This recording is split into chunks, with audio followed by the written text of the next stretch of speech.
언제나 내가 말하지만은 무엇보다 제일 중요한 거, 무엇보다 가장 우선하는 게 뭐냐 하면은 뷰, 관. 성경을 어떻게 보느냐, 세상을 어떻게 보느냐, 오늘날 한국, 미국 이런 문제를 어떻게 보느냐, 역사를 어떻게 보느냐, 인생을 어떻게 보느냐. 그 본다는 걸 뭐라고 그러지? 본다는 걸 뭐라고 그래?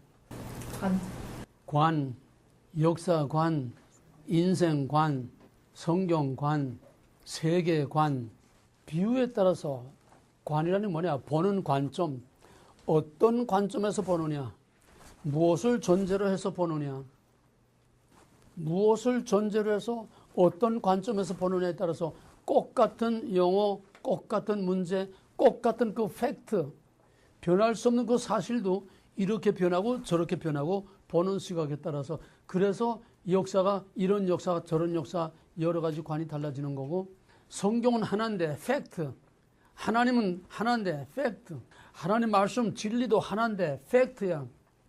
이건 누가 인정하거나 말거나 이건 변할 수 없는 진리야.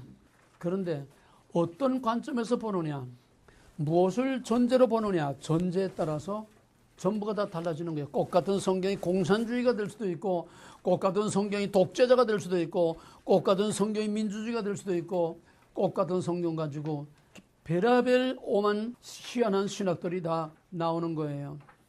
어떤 관점에서 보느냐, 그거는 먼저 밑그림을 똑바로 그려야 돼. 그림을 똑바로 그려야 돼. 그럼 무엇이 전제가 되느냐, 무엇이 전제가 돼야 돼? 뭐가 전제가 돼야 돼? 인생, 세상, 나라, 역사, 모든 교회, 예배관, 교회관, 신앙관, 성경관, 신관, 신학, 모든 거, 세상 할 것 없이 모든 걸 보는 대전제가 뭐가 돼야 될까? 하나님의 주권. 하나님의 주권이라야 바로 보여. 근데 하나님의 주권 하나만 그 거창한 거 하나 걸어놨다고 되는 게 아니야. 주권 언약권. 그 안에 주권 언약 거룩, 그거는 구속사. 주권 언약 거룩은 구속사. 네. 그럼 우리가 새로운 관점에서 성경을 어떻게 볼 것이냐, 몇 가지 예를 들면은, 성경을 주제별로 보면 맨 첫째, 성경이 뭐예요? 성경을 주신 목적, 하나님 누구냐?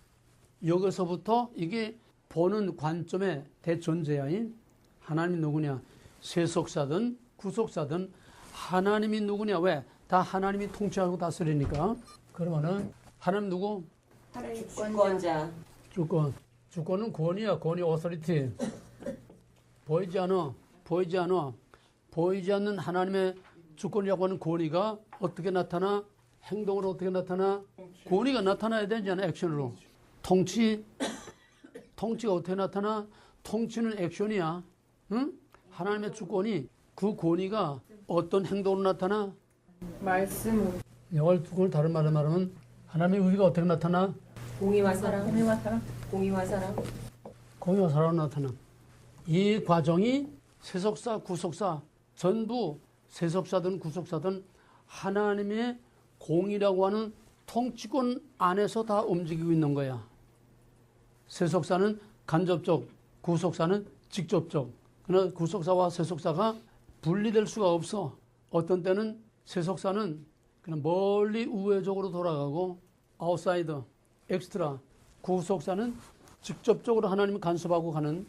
또 어떤 때는 구속사와 세속사가 톱니바퀴가 직접 맞물린 것처럼, 직접 맞물린 톱니바퀴처럼 그냥 같이 맞물려 돌아가.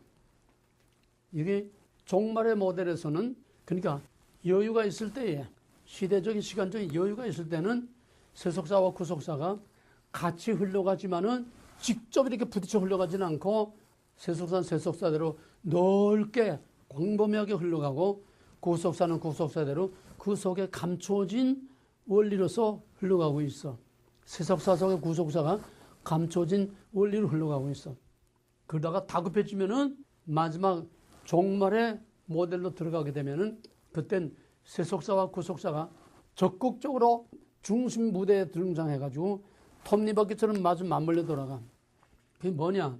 이스라엘 망할 때, 유다가 망할 때는 그 전까지는 그냥 열방의 모든 나라 군서 국가들이 뭐 그냥 집착거리고 투닥거리고 싸우고 그냥 소극적으로 이렇게 그저 따로따로 이렇게 됐는데, 이스라엘이 망하고 유다가 망할 때는, 이 종말론적인 패턴에 들어올 때에는 하나님께서 열강을 일으켜가지고 강대국을 일으켜서 이스라엘을 심판하기 위해서 아수르를 일으켜가지고 아수르가 이스라엘을 때리는 직접 톱니바퀴가 마주 맞물러 들어가는 거야. 강력한 대제국과 지극히 작은 이스라엘 하나를 치기 위해서 대제국과 조그만 톱니바퀴와 큰 톱니바퀴가 같이 맞물려 들어간다는 거야. 이해가 되겠어요? 그러나 이스라엘은 암만 매를 맞고 심판을 받아도 이스라엘은 하나님의 택하신 약속이 있는 백성이요, 할례 받은 언약의 백성이야. 하나님 백성이야. 아무리 악하고 나빠도 할례 없는 이방인하고는 비교가 안 돼. 그러나 그 자기 백성을 징계하기 위해서 이방 나라를 강력하게 키워가지고서 채찍으로 때렸어. 그걸 끝나는 게 아니야.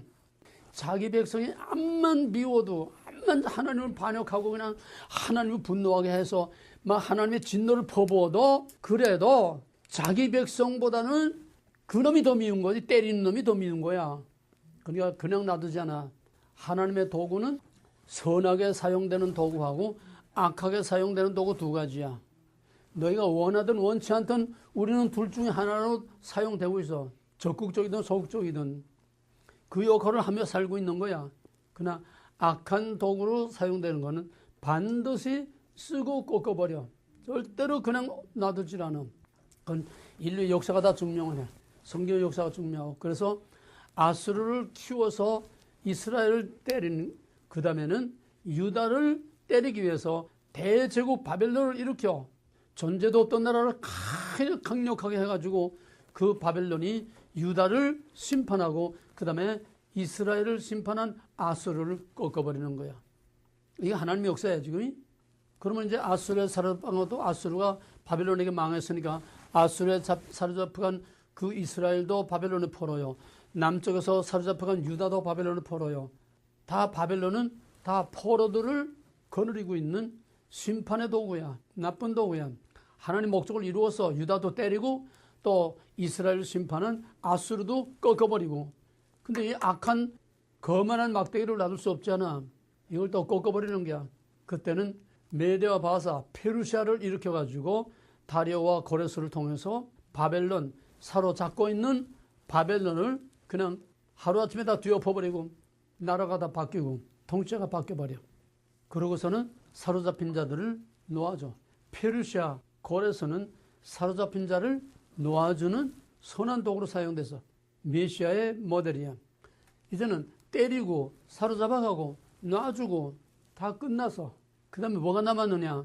그 다음에는 예수 그리스도를 통한 새로운 복음을 온 세계에 전파할 위대하고 커다란 새로운 세계의 비전이 이제 남아있는 거야.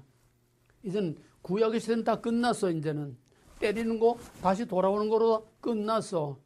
돌아오는 거는 과거로 다시 복귀한 게 아니야. 앞으로를 위해서 새로운 계획을 위해서 포로로 돌아오게 한 거야.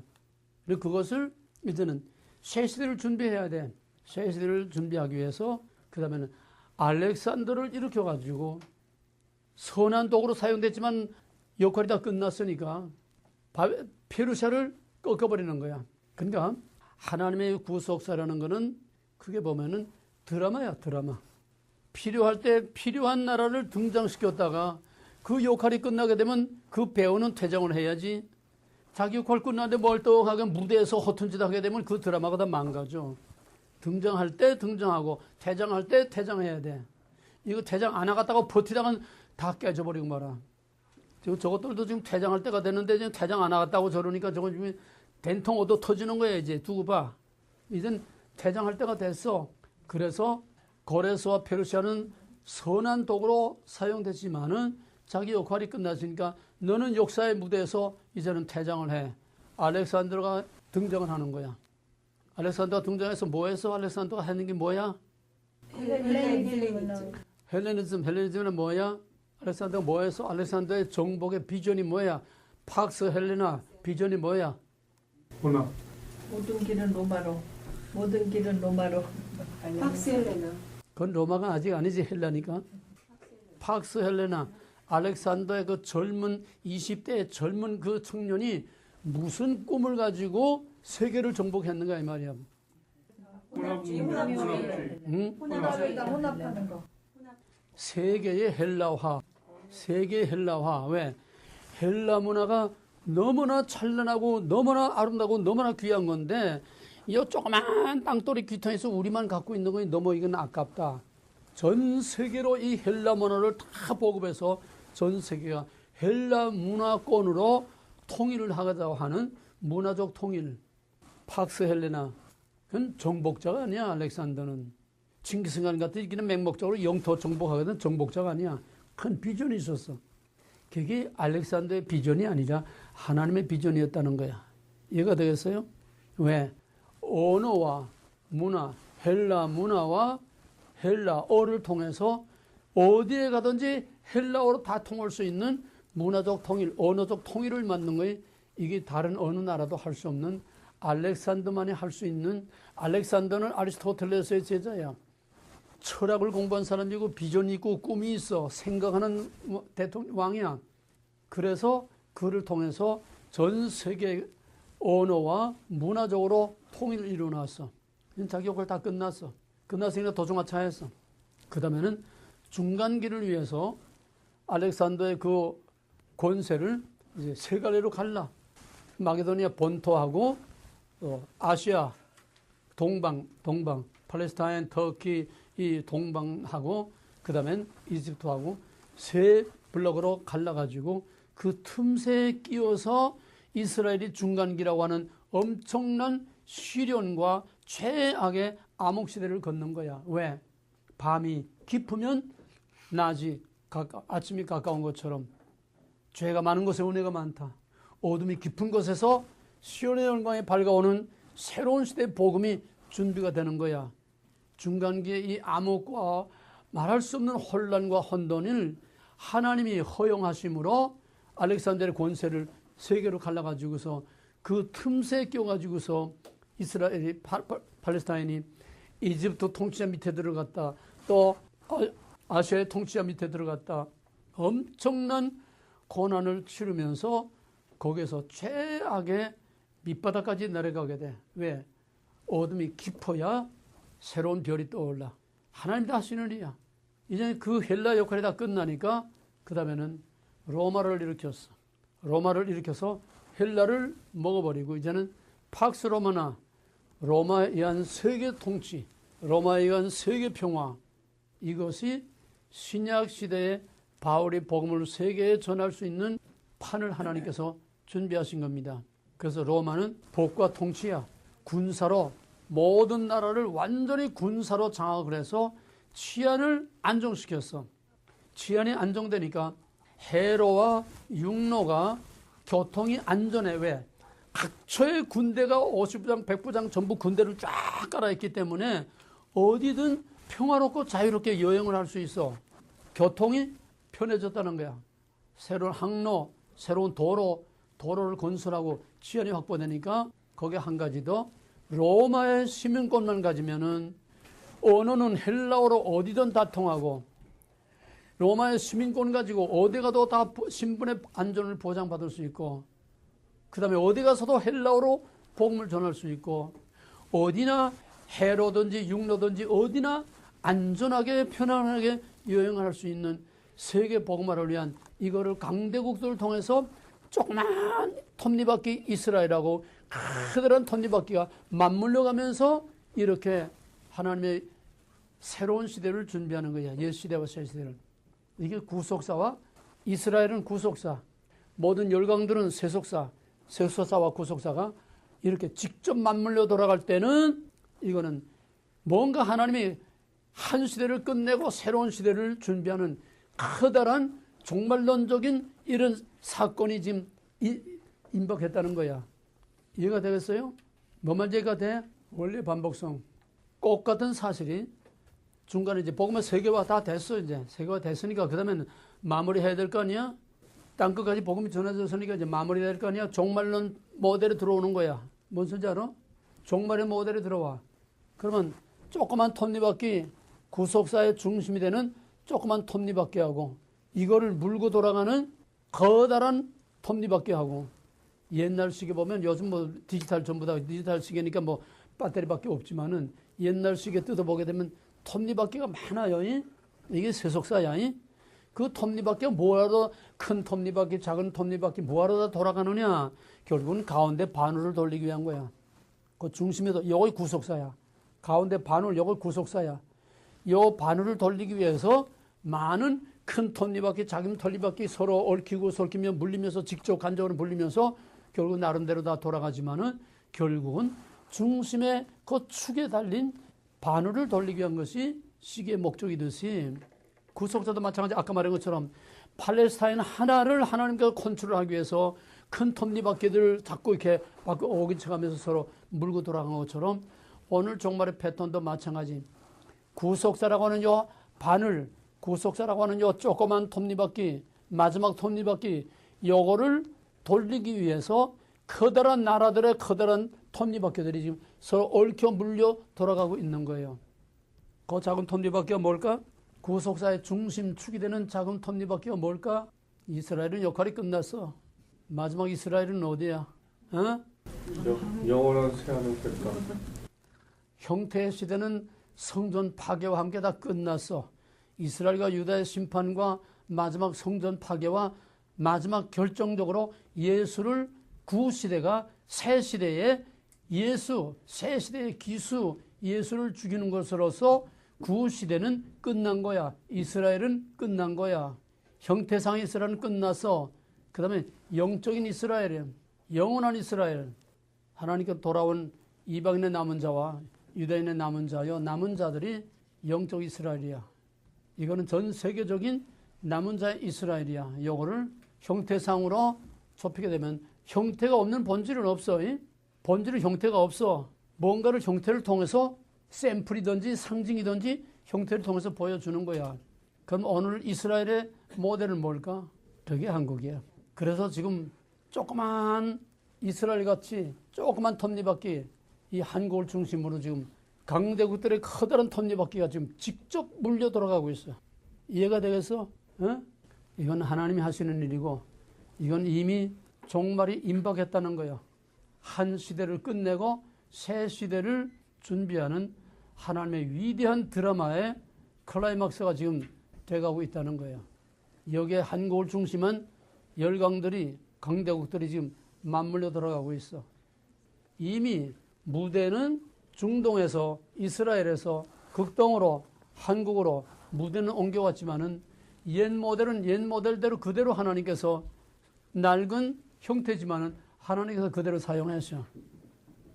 이거 이제 재미있는 거야. 마지막 한국의 요 문제를 마지막 마무리 짓는 거는 중동하고 아시아. 이게 세계 화약고야. 세계 화약고, 세계 내관. 이스라엘과 한국이 지금 물밑에서 보지 않게 지금 한 통속으로 움직여. 한국을 움직이는 게 아니야.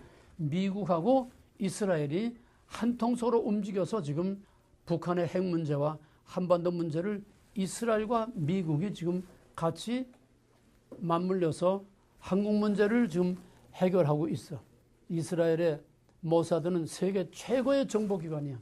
미국의 CIA와 이스라엘의 모사드가 지금 합동작전을 하고 있어. 김정은 제거작전을 하고 있어. 그 다음에는 문재인 제거작전을 하는 거야. CIA는 문재인, 북한과 문재인까지, 모사드는 북한. 왜? 지금 중동에서 이스라엘의 위협이 되는 이스라엘 적국은 이란 하나밖에 없어. 시리아하고 이란이야.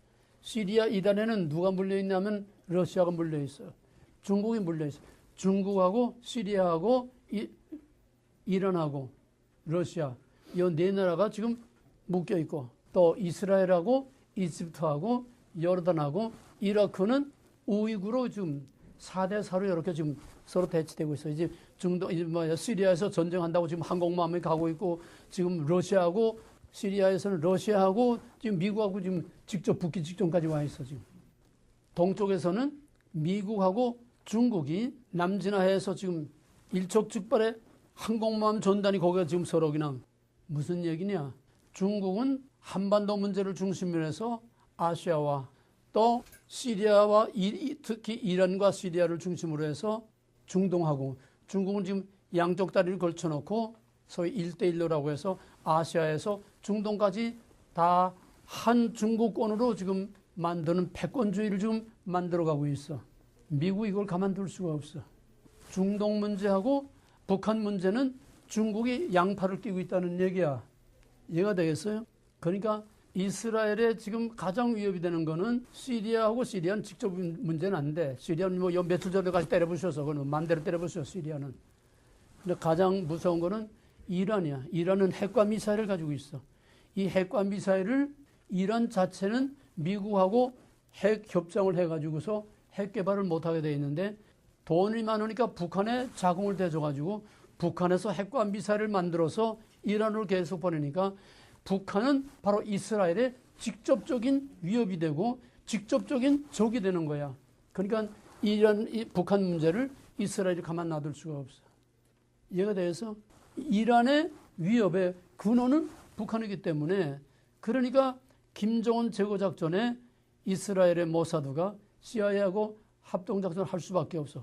저희는 저희 나름대로 저희 지키기 위해서 미국은 미국대로 이렇게 맞물려가지고 지금 북한 문제를 중심으로 해서 지금 강대국들이 동서, 남북 강대국들이 다 한 통속으로 지금 톱니바퀴 같이 물려 들어가고 있어.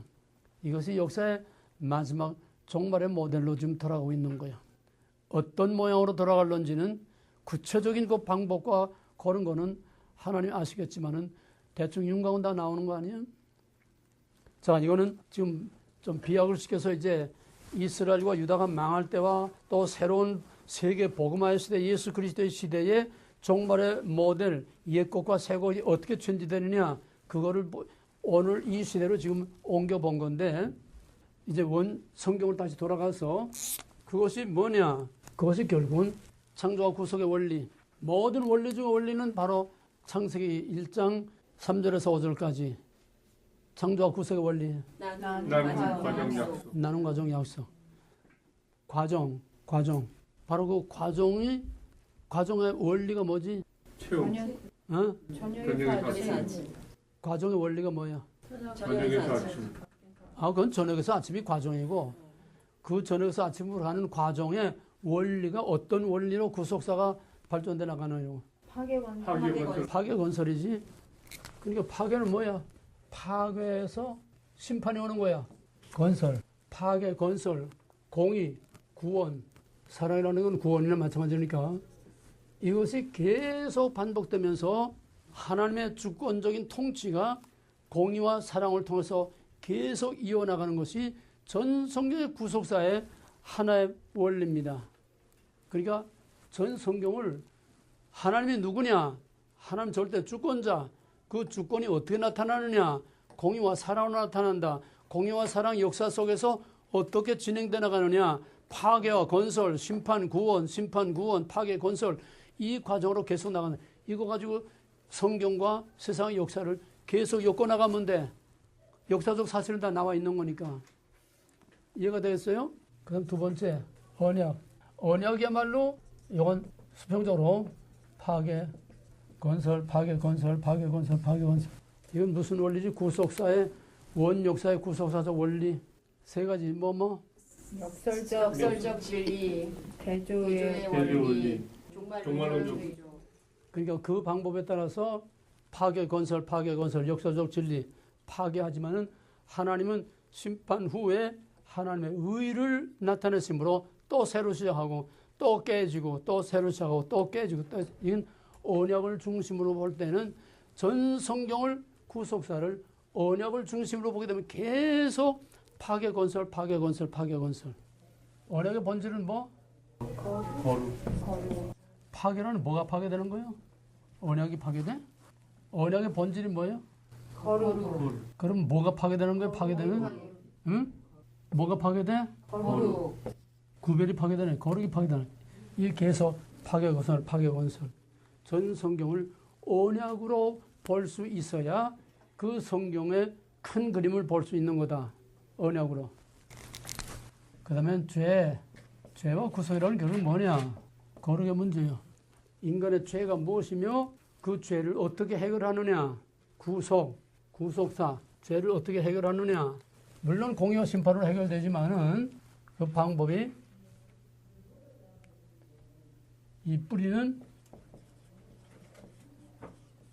정령 죽으리라지만은 하나님이 그거를 죽이는 것만으로는 해결책이 될 수가 없어. 그럼 어떻게 했어? 하나님 자신이 하나님의 자기적. 예, 그걸 뭐라고? 평화의 언약. 평화의 언약이다면은 쪼개는 언약으로. 쪼개는 언약이 하나님의 자기 저주와 쪼개는 언약이 짐승 제사로. 짐승 제사가 예수 그리스도의 십자가로. 속죄의 문제, 죄의 문제, 구속의 문제, 하나님의 백성을 어떻게 만드느냐. 그 하나 주제 가지고 쭉 훑을 수 있어. 여기에는 그 다음에 중용기에 안 나오네. 자, 이렇게 중요한 주제를 하나 잡아가지고 전 성경을 쫙 그거로 훑을 수 있어. 이게 시스테마틱 디알로지야, 진짜. 뭔 소리인지 알겠어? 하나님 누구냐? 인간은 무엇이냐? 예수란 누구냐? 그건 조직신학이 다 해법교술같이 다 쪼개놓은 그런 조직신학이고, 그건 죽은 신학이야. 토막토막 머리, 팔, 다리, 심장, 이건 심장이다, 이건 팔이다, 이건 다리다, 이건 머리다. 해법교술에 잘라놓은 것이 왕노릇하고 있는 지금 조직신학이라는 거예요. 그건 거기에는 언약이 없어, 시간이 없어, 과정이 없어, 그러니까 생명이 없어. 그거는 조직신학은. 이 드란네의 조직신학은 이게 진짜 시스테마틱 디얼로지야. 이게 뭐냐? 신경계통, 소화기 계통, 순환기 핏줄 계통. 이 시스테마틱 디얼로지, 살아있는 그 생명체, 몸이라고 하는 하나님의 전 구속사와 하나님 왕국사를 이 형성해가는 그 살아있는 생명체를 움직이는 유기적인, 이것이 진짜 성경적인 시스테마틱 디얼로지야. 이 말을 이해하겠어요? 이 시스테마틱 디얼로지는 어느 신학교에서도 가르치지 못하고 있다는 거야. 이거 전체적으로. 해박교실에 가서 머리 하나 갖다 놓고 하나님, 또 팔 하나 갖다 놓고 인간론, 다리 하나 갖다 놓고 기독론, 전부 이런 식으로 다 토막내 놓은 것이 조직신학이라는 거예요. 그건 언약이 없고 시간이 없고 과정이 없고, 거기는 하나님과 인간의 릴레이션십, 관계가 없어. 거기는 구별이 없어. 거룩이 없어. 해박교실에서는 산 사람을 죽이면 죽였지 죽은 사람 살릴 수가 없어. 그러니까 지금 교회가 다 이렇게 죽은 거야. 그 조직신학이 왕노릇하기 때문에 오히려 거의 다 죽고, 그 조직신학을 뒤엎은 희귀망측한 현대신학들이 여기서 다 나오는 거야. 이 살아있는 생명체의 시스템을 알아야 돼. 이거로 성경을 봐야 돼. 이게 이제 좀 더 여러분들이 익숙해지고 충분해지게 되면 따로따로가 아니라 전체가 하나로 쫙쫙쫙쫙 나오는 거야. 여러분 병원에 가게 되면은 거기에 이제 그 해부도가 해부도가 핏줄 해부도, 뼈대 해부도, 뭐 내장 해부도, 여러 종류의 해부도가 있지만은 그것이 충분히 익숙해진 사람은 그 해부도가 한눈에 다 보이는 것처럼 이렇게 해야 성경이 보이고 세상이 보이고 마귀가 보이고 하나님 보이고 다 세상 움직임이 다 보이는 거야. 이 훈련이 지금 우리 훈련인데 이게 한 번, 두 번 껴적거려가지고 돼? 여러분들이 또 듣고 머리를 싸매고 연구하고 고민하고 자꾸 이렇게 훈련하고 스터디를 해야 겨우 알까 말까인데, 이것이 보여야 된다는 거야. 그 다음에 또 다른 하나가 보게 되면 여기 파괴라는 거. 실패야. 이 구별이 무너진 거다. 이 실패야. 이다. 죄 다 실패야. 성경은 실패로 시작해서 완성으로 끝나는 거야. 무슨 실패? 인간은 계속해서 역설적 진리. 인간은 계속 또 실패, 또 반역, 또 매맞고, 또 심판받고, 계속 역설적 하나님의 의, 그때마다 심판을 통해서 또 새로 시작하고, 또 새로 시작하고. 그래서 여기서 이 실패가 어디서부터 와? 왜 실패해? 먹어라. 배나다. 인간이 연약하기 때문에. 베나담.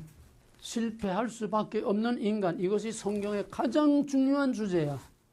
이걸 모르고서는 율법을 왜 줬는지, 왜 예수가 십자가를 져야 하는지 이 대답이 안 나와. 실패할 수밖에 없는 인간. 이게 오늘 우리 민수기 공부로 이제 들어가는 길목이 되는 거야. 실패할 수밖에 없는 인간. 그 맨 처음에 인간의 대표인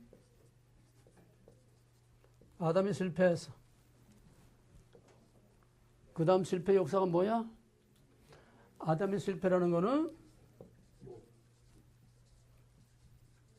창세기 3장이야.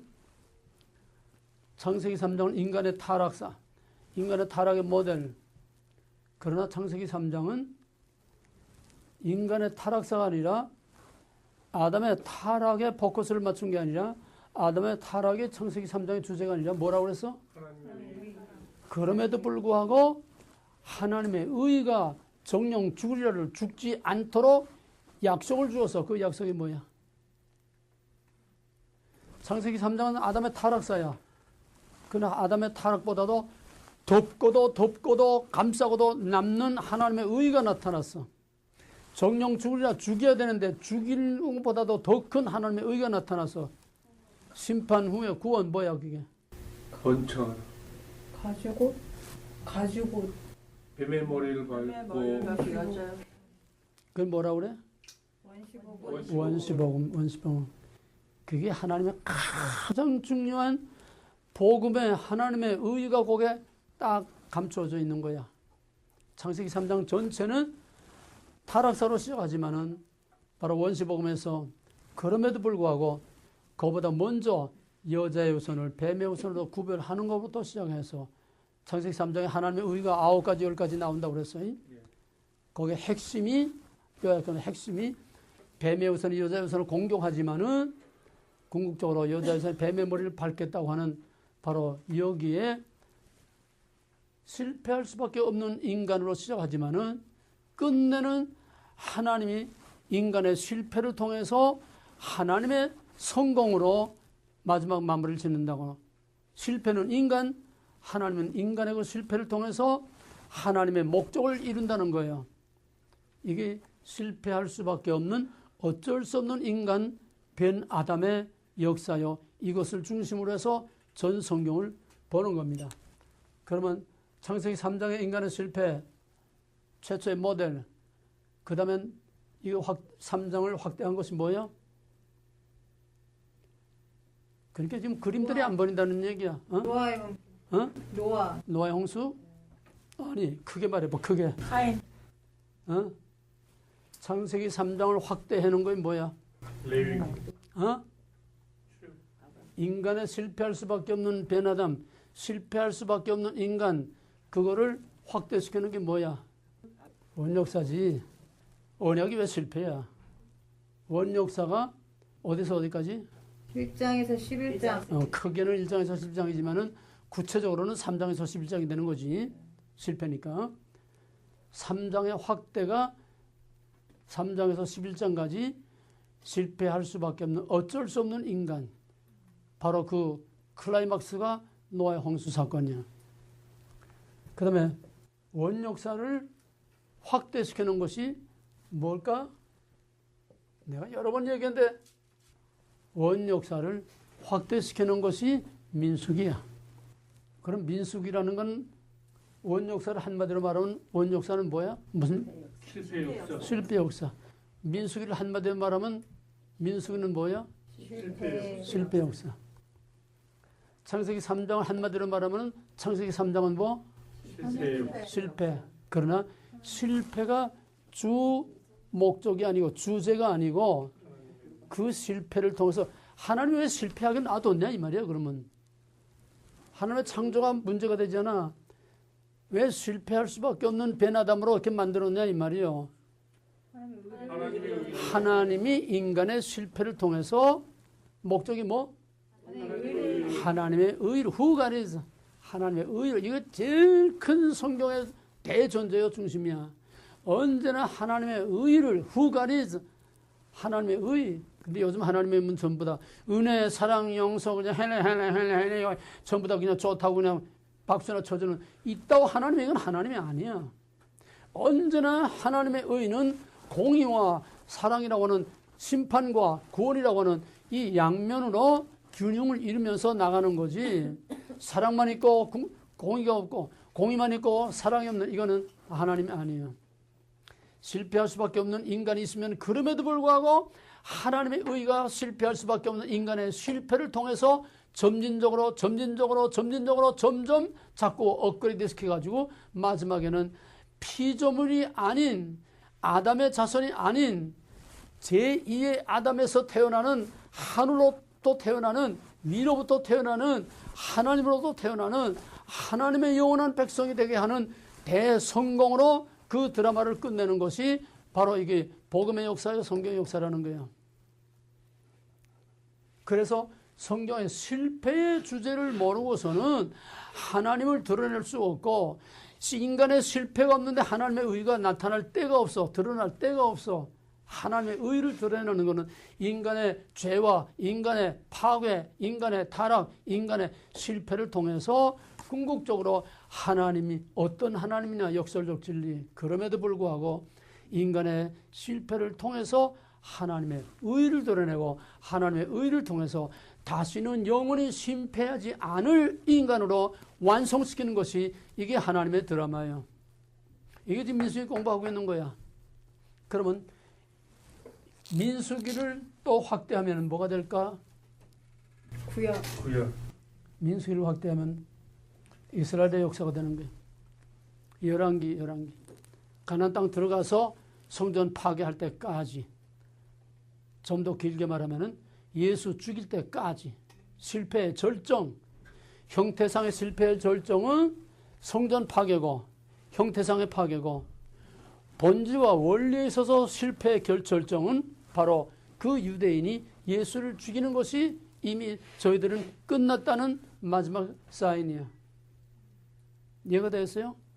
아담의 실패로 시작한 실패를 통해서 나타나는 하나님의 의라고 하는 이 구속사의 원리는 결국 하나님의 백성 유다가 이스라엘도 망했고 유다가 예수를 죽이는 것으로서 인간의 실패는 더 이상 실패할 게 없어. 하나님 죽였는데 뭐 더 이상 실패할 게 없어. 이게 절정이야.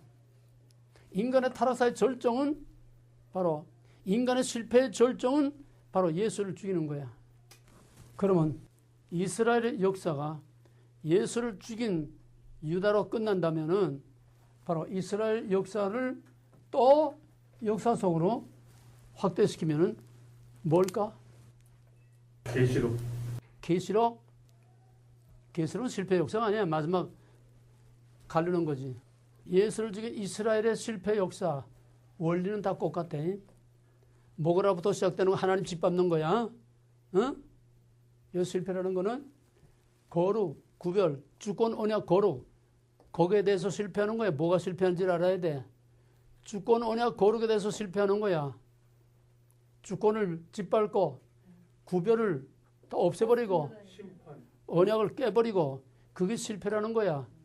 지금 계속 그 실패야. 그 지금 예수를 죽이는 것까지 왔어. 지금 역사가 끝난 건 아니잖아. 계속되잖아. 그러면 이 모델이 또 형태를 바꾸면서 또 나와야 돼. 실패의 역사가 계속돼야 돼. 이스라엘의 실패 그 계속 연속되는 이스라엘 역사를 확대시키면 뭐가 돼? 연장시키면? 한국. 어? 대한민국? 포스트 모더니즘 아니에요? 교회. 이게 교회 2000년 역사야.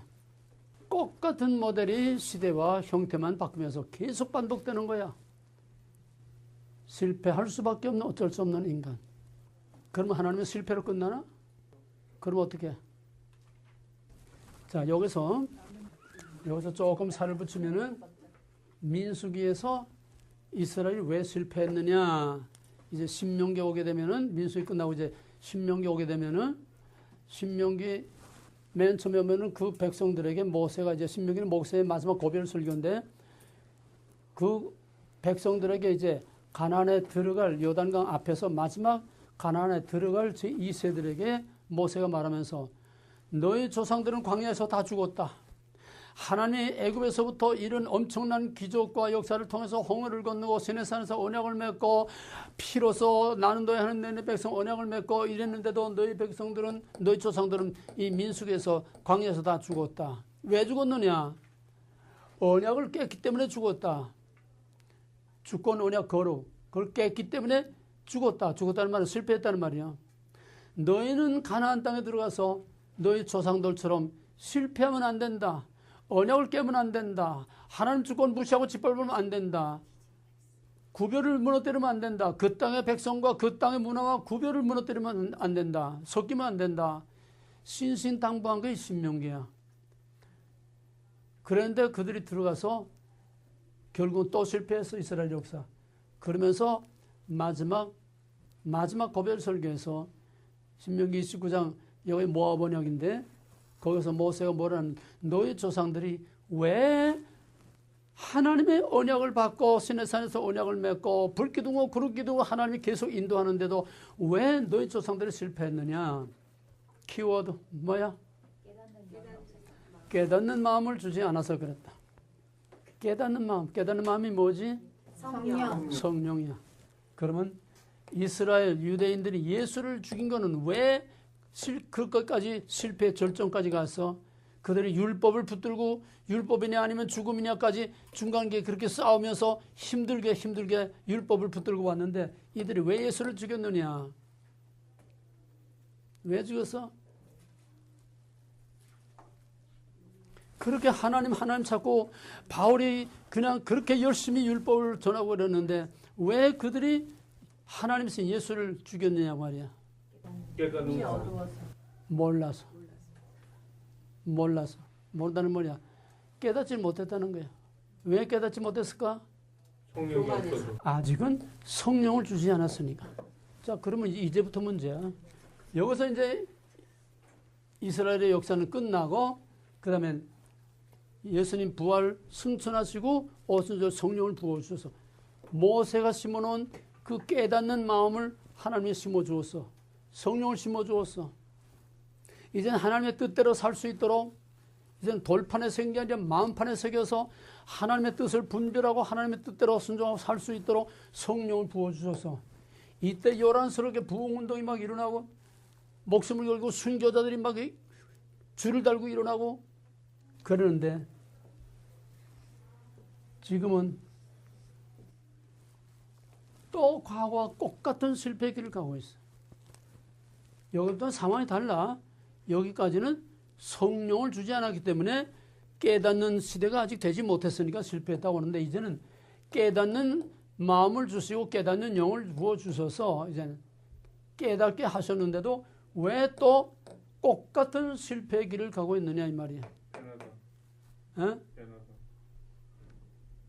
성령을 주셔서도 이게 자동적으로 다 사람들이 바뀌는 게 아니야. 그 이상은 여기서 좀 할 얘기 아니고 이거는 성화의 과정이기 때문에 이건 중생 성화, 십자가의 구속과 성화를 따로 얘기하더니 그것까지는 펼칠 수 없고 그럼에도 불구하고 성령을 주셨는데도 또 실패할 수밖에 없는 거는 태초에 모고라가 아직 죽지 않아서 그래. 인간의 자기의가 죽지 않아서 그래. 성령의 뜻대로 복종하지 않고 인간의 자기의가 너무 강하기 때문에 그래서 실패하는 정도가 아니라 어느 시대의 실패보다도 마지막 더 적극적으로 하나님을 죽이는 어느 정도까지 사신신화까지 나올 정도까지 이제는 아주 바벨탑 이상으로 적극적으로 하나님께 도전하는 이런 시대까지 와 있어. 지금 절정에 와 있어. 그럼 이제 남은 건 뭘까?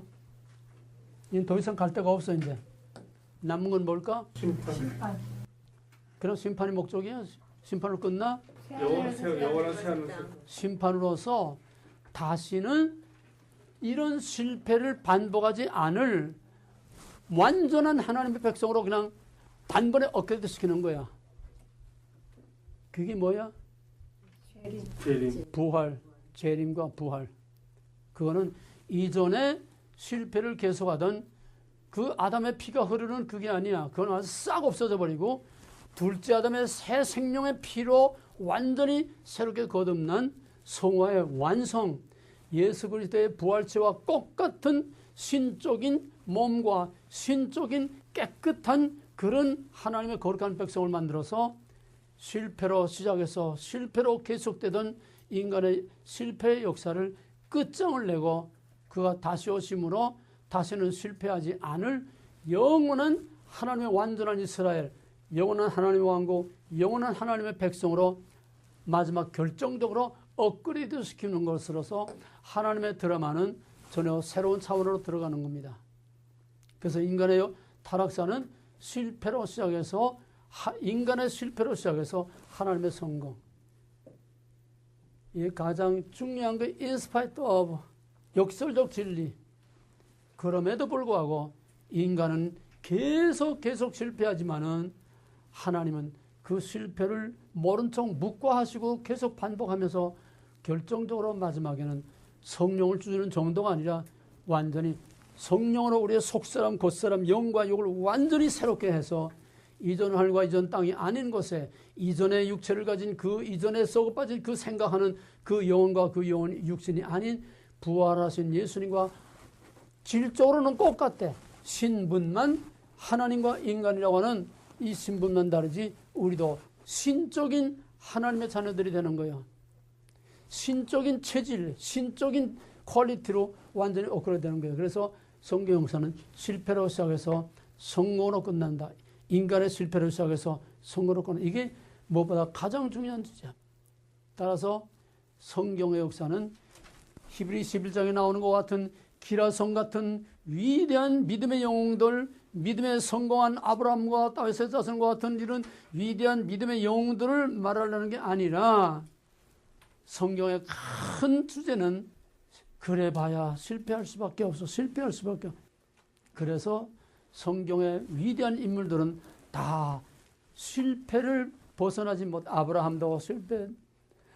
그 아브라함의 아들 이삭도 단번에 희생 제물이 모델이 됐지만은 그럼에도 불구하고 저희 아버지 닮아 또 거짓말하고 또 실패해서 야곱은 아야 뭐 처음부터 그냥 거의 끝까지 그냥 거짓말만 하면 사는 거고 성경 역사는 실패 역사다.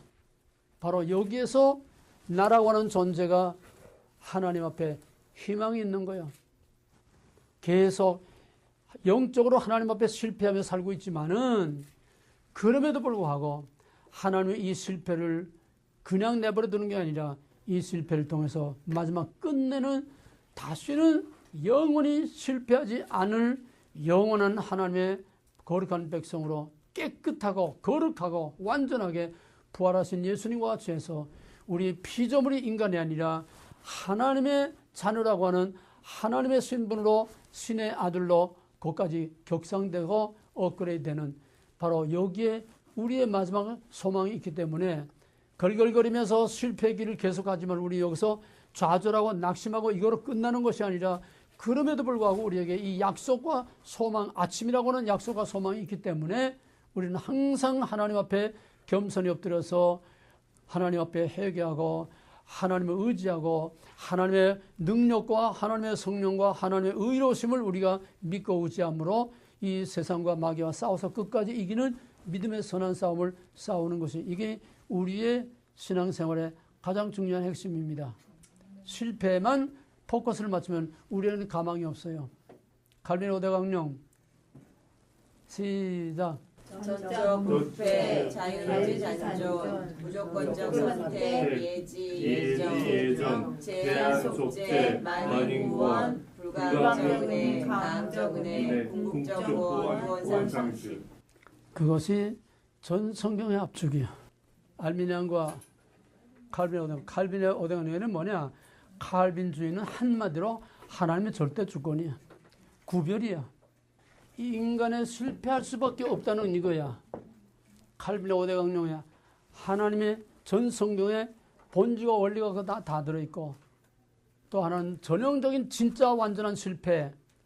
그거는 바로 알미니안 인간의 자유의지, 자기주장. 이것이 어디서 나와?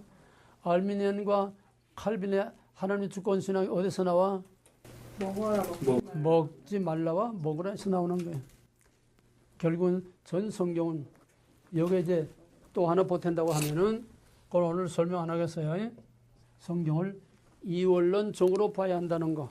성경은 이원론이 아닙니다. 하나님이 이원론의 대상이 될 수가 없어요. 그럼에도 불구하고 절대자인 하나님께서 먹으라와 먹지 말라의 이원론을 통해서 하나님의 위대한 구속사의 드라마를 이루어 가신다는 거예요. 하나님은 이원론의 대상이 아니라 이원론을 사용하시는 거예요. 그 전제하에서 성경에 먹지 말라와 먹으라의 이 이원론, 이거 가지고 또 전 성경을 쭉 볼 수 있어야 돼.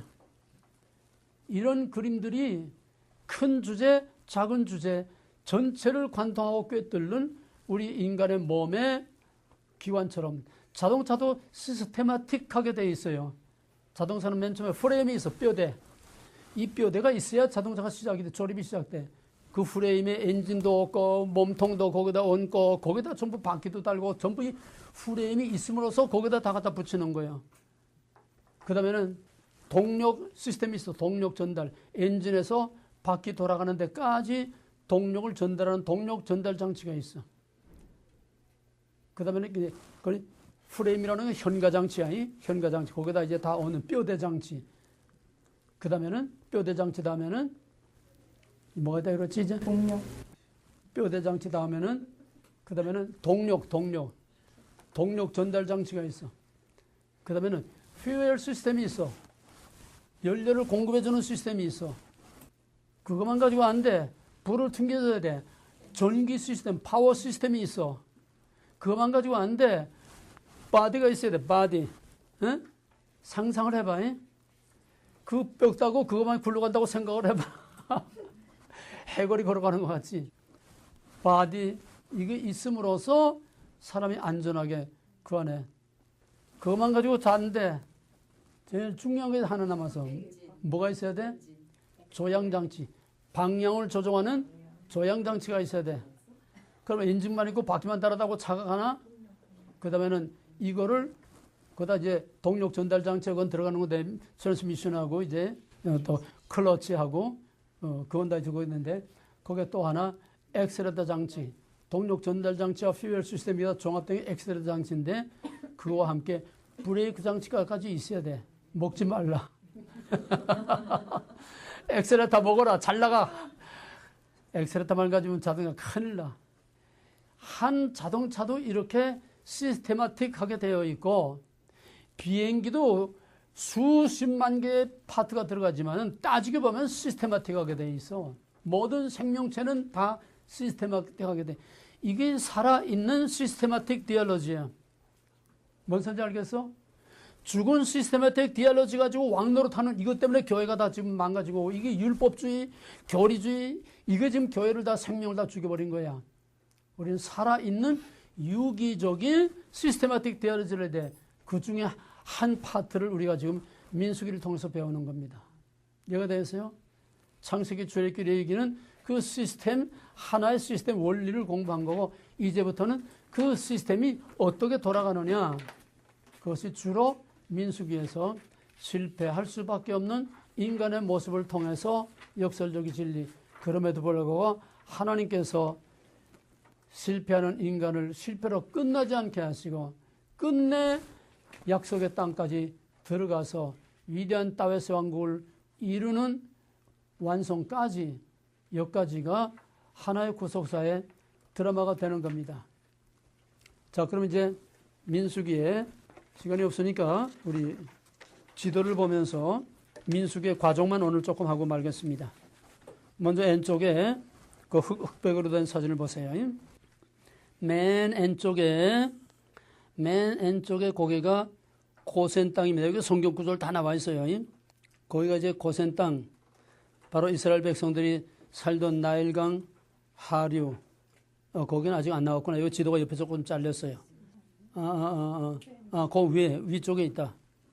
여기 두 페이지를 합했기 때문에 그 우쪽에 맨 위에 고센 땅이 있습니다. 이것이 젖과 꿀이 흐르는 나일강 하구 삼각주 지대에 야곱이 요셉의 왕의 초청 수레를 타고 야곱의 70인의 가족이 내려가서 맨 처음 정착한 데가 바로 왕의 곡창지대 이 고센 땅입니다. 여기서 이제 창대하고 번성하게 그렇게 된 거죠. 그 다음에 이제 람세스를 거쳐서 이제 쭉 화살표 5번으로 해서 이 과정 하나하나 이제 민수기 내용 들어가는 거니까 하나는 다 할 수 없고, 그 다음에 4번, 5번 사이에 와가지고서 거기에 마라라는 데가 있어요. 마라, 그 밑에 이제 엘림이라는 게 있는데, 마라의 쓴물, 그 다음에 이제 엘림에 요건 조그만 오아시스입니다. 종려나무가 몇 그루 있는 오아시스입니다. 여기서 그 다음에 그걸 거쳐가지고서 6번을 거쳐서 7번으로 오게 되면은 7번에 호르산이 있고, 그 다음에 8번에 르비딤이 있어요. 르비딤. 8번에 르비딤이 뭐냐 하면은 반석에서 물을 내는 겁니다. 마라는 쓴 물을 단물로 만드는 거고, 이 반석에서 물을 내는 성경구절 다 나와 있어요. 여기 반석에서 물을 내는 거. 여기서 이제 반석을 2번 치라 이제 그랬죠. 그 다음에는 이제 시내 광야에 와서 텐트를 치는 겁니다. 9번에 시내 광야에 여기서 텐트를 치고, 그 다음에 여기서 많은 사건들이 있게 되죠. 모세가 시내산에 5번, 6번, 7번 오르락 내리고, 또 그때 이제 금송아지 사건이 있고, 여기서 이제 출애굽 사건, 출애굽 기사들이 여기 쭉 나오게 됩니다. 그 다음에 성막을 짓고, 마지막에 성막이 여기 이제 만들어지고, 출애굽기는 몇 부분? 세 부분. 출애굽기 목적은 뭐? 목표는 뭐? 성막. 그냥 성막 하는데, 성막은 빈 껍데기요. 성막과 임재가 나와야 출애굽기가 절정을 이루고 마지막 대답이 나오는 거예요. 임재. 그래서 여기 성막 완성하고 성막에 하나님의 임재가 임하는 거로서 출애굽기는 끝납니다. 성막으로 끝나는 거예요. 그 다음에 이제 레위기로 와서는 성막 안에서 일어나는 인을 중심으로 해서 레위기는 몇 부분? 뭐뭐? 제사법과 성경. 예, 그 설명을 오늘 시간 없어서 생략하겠어요. 그래서 성막 앞에서 그 백성들을 모아놓고 한 달 동안 모세가 금송아지 사건 이후에 다시 시내산에 올라가서 2번째 돌판을 받고 40주 40야 먹지도 마시지 않고 하나님께 받은 그 율법을 그 성막 앞에 모든 백성들을 모아놓고 거기서 한 달 동안 시내산에서 받은 율법을 백성들에게 가르치는 겁니다. 강론을 하는 거예요. 이게 한 달 동안 성막 앞에서 백성들에게 시내산에서 받은 율법을 가르친 것이 레위기야. 요 한 달 동안 요거 레위기예요. 이제 한 달 동안 다 가르쳐서 이제 가르치기를 끝났어. 이제는 떠나야지. 떠나는 것부터가 민수기가 되는 겁니다. 그러니까 10번부터 이제 민수기가 되는 거예요. 근데 덮어놓고 떠날 수가 없어. 왜? 그 백성들은 종살이 한 것밖에 없기 때문에 무식하고 질서도 없고 질서가 뭔지도 모르고 그래서 때리면 후닥닥 하고 그냥 꿈틀거리고 때리지 않으면 끔찍도 하지 않고 이게 노예 근성들인데 그것들을 한두 사람도 아니고 그 200만 최소한으로 잡아서 200만인데 200만 내지 300만 그 엄청난 떼거리를 모세가 혼자 끌고 갈 수가 없어. 그래서 민수기 1장에서 10장까지는 군대식으로 조직하는 거야. 첫째, 인구 조사를 하고, 센서스, 인구 조사를 하고, 10부장, 50부장, 100부장, 1000부장 하고 또 그 위에는 또 70인의 장로를 세우고 완전히 군대식으로 조직화해. 떠날 준비를 하는 거예요. 이게 민수기 10장까지고, 그 다음에 민수기 11장부터는 이제 구름이 떠오릅니다. 해먹에 구름이 떠올라. 구름이 떠오르면 구름이 떠올랐다. 다 텐트를 걷어가지고 이제 이동할 준비해라. 텐트를 걷고 또 모든 개인의 텐트를 다 걷어가지고 그래가지고 대열을 만들어가지고서 그 다음에 행진이 시작되는 겁니다. 요 11장부터 이제 행진이 시작되는 거예요. 그렇게 해서 맞바로 직통으로 어디까지 갔나 하면은 쭉 올라가가지고 그 제일 복잡한데 화살표가 제일 많이 집중되어 있는 가데스 바네아, 요 가나안 땅 바로 경계 밑에입니다. 가데스 바네아까지 여기까지 이제 올라갔습니다. 여기까지는 한 열흘밖에 안 걸려요. 시내산에서 여기까지 한 열흘밖에 안 걸려. 그런데 거기서 이제 정탐꾼 들어보내죠. 정탐꾼 들어갔다 나와서 우리는 못 들어간다. 우리는 그들 앞에 메뚜기다. 우리는 다 죽었다. 우리가 죽을 데가 없어요까지 끌고 나오느냐? 돌을 들어서 모세를 치려고 하니까 거기서 하나님께서 정탐한 40일을 하루를 1년으로 쳐서 40년 광야를 너희가 돌아야 된다. 그래서부터 이제 광야를 빙빙 도는 겁니다. 이 화살표 따라서 이제 내려왔다 올라왔다 광야를 돌아요. 그러다가 이제 17번으로 해서 쭉 올라가서 18번까지 올라갑니다. 그 18번까지 올라가는 여기까지가 민수기입니다. 그러니까 해막의 연기나는 거기 10번에서부터 18번까지가 민수기의 과정입니다. 이 민수기 내용이라는 거예요. 그 다음에 19번 위에 많은 무리가 모여있는 요거는 이제 신명기가 됩니다. 신명기는 움직이는 게 아니에요. 이제 가나안 땅 앞에 모압 땅, 요단강 앞에 모압 땅에서 모세가 떠나기 전에 모세가 고별 설교를 하면서 그 백성들을 이세들에게 신에서 받은 율법을 다시 가르치는 그것이 신명기예요. 그러니까 민수기는 바로 요 10번에서 출발해서 18번까지 가는 과정이 민수기인데 이 과정이 바로 실패 역사라는 거예요. 자, 한 가지 참고로 오른쪽에 성서 고고학자들과 즉 N쪽에 있는 이 지도의 내용과 다르다고 하는 김승학 집사라고 하는 사람이 주장하는 시내산은 여기 시나이 반도 이게 아니라는 거야. 왜? 이거는 정론이 아니지만 내가 왜 여기서 말을 하느냐. 어떤 우리 두란노 졸업생이 한번 그래요. 전화가 왔어. 목사님, 우리 잘못 배운 거 아니에요? 이걸 본 거야. 인터넷에서 출애굽 시내산, 출애굽 과정은 시내산은 지금 성경이 말하고 있는 지금 전통적으로 말하면 이게 아니라 시나이 반도가 아니라 거기서 아카바만을 건너가지고 동쪽에 사우디, 아라비아 사막 거기라는 거야.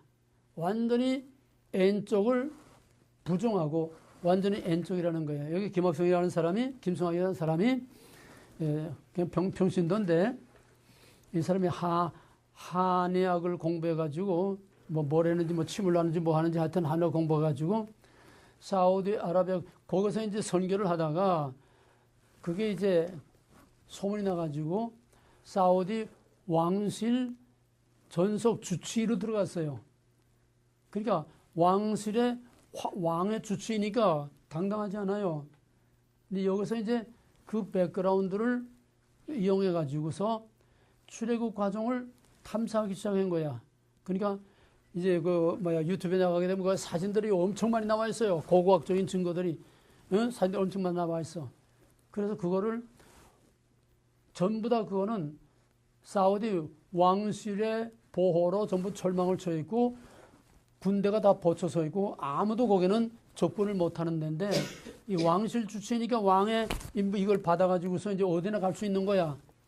그러니까 아무도 어떤 고고학자나 어떤 학자도 접근을 못하는 거기에 이 사람은 특권을 가지고 이제 다 댕기면서 답사라고 사진을 다 찍어서 전부 유튜브에다가 사진 쫙 올려놓고서 이런 엄청난 모든 증거들이 그 이름과 함께 그 고고학적인 증명들이 다 여기 증거들이 있는데 지금 여기서 N쪽에 본 거는 사실 지도로 이렇게 여기다가 뭐 성경 구조라고 뭐다 이렇게 해놓은 것 뿐이지 여기는 고고학, 솔직히 말하면 고고학적인 증거는 하나도 없습니다. 내가 이 코스를 다 답사했잖아요. 시내산 코스를. 이집트에서 예루살렘까지 다 답사했잖아요. 근데 여기는 고고학적인 증거는 아무것도 없어. 여기가 그거다. 여기가 뭐다. 그래서 말만 그런 거 한 거지. 고고학적인 유물, 고고학적인 증거는 하나도 없어요. 근데 이쪽에 이 김승학이가 한 데는 실질적으로 고고학적인 증거들이 얼마나 많은지 모릅니다. 그러니까 이건 아니고 이거라는 거야. 그러니까 이 유튜브를 보고서 우리 접성 하나가 목사님, 우리 잘못 배운 거 아닙니까? 그럼 내가 15년 동안 내가 잘못 가르친 거지. 그러면 몽땅 다 뒤엎어져야 돼. 뒤집어져야 돼. 여기는 확실한 고고학적인 증거들이 다 나왔으니까. 그럼 지금까지 거짓말한 거야 돼. 내가 왜 얘기하냐면 여러분들이 유튜브에 떠돌아다니는 이거 아는 사람들이 많으니까 어디서든 이걸 딱 내밀면 대답할 그 준비가 돼 있어야 된다 이 말이에요. 예? 그렇지 않으면 그냥 뻥 하고 마는 거야. 드란노에서 우리가 정 목사는 잘못 배웠구나. 이렇게 되고 그냥 남아하는 거야. 자, 그러면은 N쪽에는 실질적인 증거가 하나도 없어. 고고학적인 증거 나온 것도 없고 현재 성지순례에서도 아무것도 없어. 거기 있다는 건 사람이 만들어 캐더린 수도원 시내산 밑에 뭐 여기가 모세가 떨기나무가 하나님 만난 곳이다. 거기서 이제 수도원 하나 만들어 놓은 그거밖에 없어. 그 수도원이지 고고학적인 증거는 아니야. 그럼 떨기나무라고 그냥 있긴 있는데 그거 떨기나무가 무슨 고고학적인 증거가 돼? 이쪽엔 증거들이 많아. 할 말이 없어. 그러나 여기에 대한 전 세계 성서 고고학자들의 인정받은 것은 아직 아무것도 없어요. 그럼에도 불구하고 인정하고 안 하고 인정을 받았고 안 받았고 고고학 증거가 있건 없건 이게 중요한 게 아니라 중요한 거는 출애굽과 민수기라고 하는 그 사건 자체의 팩트. 뭔 소리인지 알아? 내가 말하는 게 뭔지 알아? 출애굽에서 모압 땅까지 갔다고 하는 그 역사적인 사실 자체, 하나님의 액션, 하나님의 구원의 역사, 이 역사적인 사실 자체, 이다라고 한 이 사실 자체가 중요한 거지. 그 과정에 어떤 시내 반도를 지나왔느냐, 아라비아를 지나왔느냐, 이게 중요한 게 아니라는 거야. 그럼 이건 무슨 문제야? 뭐가 문제야? 본질과 형태. 본질과 형태 문제야. 성경은 본질이야. 이다. 출애굽기와 민수기는 누구 빼도 박도 할 수 없는 팩트, 사실이야. 이래 했다. 여호와께서 이와 같은 말씀하셨다. 그건 빼도 박도 할 수 없는 사실이고 보탤 수도 변할 수도 없는 영원한 진리야. 이해가 되겠어요? 그런데 그 르비딤이 시나이 반도에 있었느냐, 아라비아 반도에 있었느냐, 그 말은 성경에 없어. 그 르비딤이 아라비아에 있었더니 시나이 반도에 있었더니 그건 우리와 아무 상관이 없어. 어떤 과정이 있든. 하나님께서 어떻게 행동하고 역사하셨으며 그 백성들을 어떻게 인도하셨느냐 하는 하나님의 행위와 그 백성들과의 관계라고 하는 그 과정의 역사적인 과정의 사실 자체가 중요한 거지. 이 사람이 이거 주장한다고 해서 성경이 달라지고 하나도 없어. 뭔 소리가 돼? 왼쪽이 오른쪽으로 바뀐다고 해서 그 지도가 그 과정이 현장이 바뀐다고 해서 성경의 내용이 달라지건 하나도 없다는 거야. 그 팩트, 그 사실, 그 자체가 중요하다는 거야. 본질이 중요하다는 거야. 뭐면 이해가 되겠어요? 민수기에 기록된 그 내용 자체가 중요한 거지. 바로 그 장소가 어디냐 하는 고고학적인 그런 형태, 그게 중요한 게 아니라는 거야. 이걸 확실히 여러분이 명심해 두기 바랍니다. 그 실제로 여러분이 한번 가서 뒤져봐.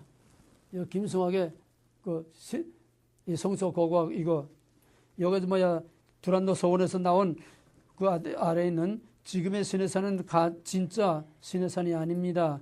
김승학이가 지은 이런 이제 책이 있는 모양인데 하여튼 인터넷에 뒤져보든 말든 이 정도만 알아도 돼. 그러나 어느 것이 고고학적으로 사실이든 아니든 그건 우리의 관심사가 아니야. 헬리콥터 타고 이제 비행기 타고 막 돌아다니다가 노아의 방주가 어디에 많지만 먼저 섰느냐, 제일 먼저 섰으니까 제일 높은 산일 것이다. 그래가지고 헤매다가 터키의 어떤 아라라산이라고 하는 터키의 어떤 높은 산에서 노아의 방주의 그 쪼가리를 발견했다. 사진 나오고 고고학자들이 하고 또 그 노아의 방주를 또 미국의 어떤 사람이 그 돈 많은 사람이 노아의 방주를 이제 다 만들어서 나무로. 그게 성경과 무슨 상관이, 우리 신앙과 무슨 상관이 있느냐 이 말이요. 노아의 방주가 발견 안 됐으면 그건 거짓말이에요. 증명된 걸 믿는 거는 믿음이 아니고 지식이야. 뭔 소리인지 알겠어? 네. 증명된 걸 믿는 거는 믿음이 아니야. 지식이야. 믿음이 뭐야? 바라는 것들의 실상이요. 바라는 거 아직 없어. 못 봤어. 그걸 실제로 보는 거야. 보지 못하는 것들의 증거니라. 보지 못하는 거를 보는 것처럼 믿는 거, 액셉, 받아들이는 거. 그게 믿음이야. 이다라고 하면 이다 그대로의 사실로 하나님 말씀을 받아들이는 게 믿음이지. 어떤 형태가 바뀐다고 해서, 위치가 바뀐다고 해서 왔다 갔다 하는 거는 그건 믿음이 아닌 거야. 이 마지막 확실히 알기 바랍니다.